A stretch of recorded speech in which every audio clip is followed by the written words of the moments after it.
L'alimentation, c'est particulier, c'est le rapport affectif aussi, c'est son rapport à son propre corps, mais c'est son rapport social aux autres aussi, puisque l'alimentation, c'est pas seulement ingérer un aliment qui va avoir un effet sur le corps.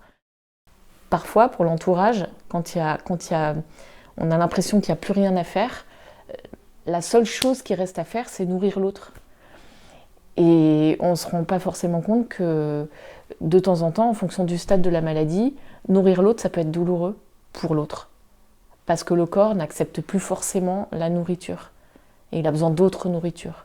Il n'a besoin pas forcément de nourriture matérielle, peut-être de nourriture spirituelle ou de nourriture affective ou d'autres nourritures. Donc c'est de la nutrition qui va au-delà de l'aliment, qui va vraiment sur des champs que j'aurais jamais pensé explorer.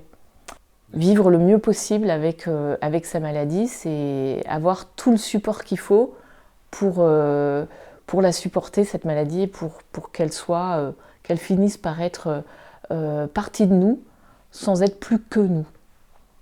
Juste une partie, un petit compartiment dont on s'occupe, qu'on essaye de réduire au maximum. On arrondit les angles de ce compartiment. Ça reste quelque chose parfois dont on ne peut pas se débarrasser, d'où l'intérêt des soins palliatifs. On ne se débarrassera pas de cette chose encombrante, mais on va faire en sorte qu'elle soit le mieux rangée possible. Au départ, on a créé un service hospitalier.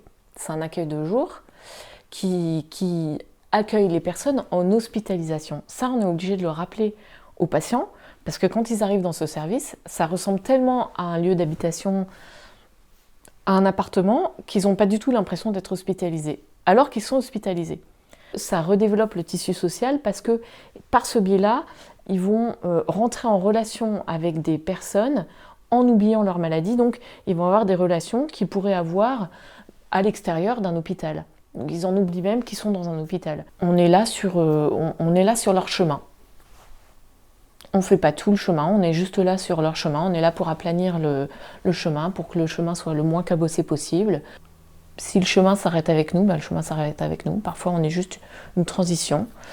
Et en toute humilité, voilà, on va enlever le petit caillou qui fait le dos d'âne, on va remplir le creux, aplanir la bosse.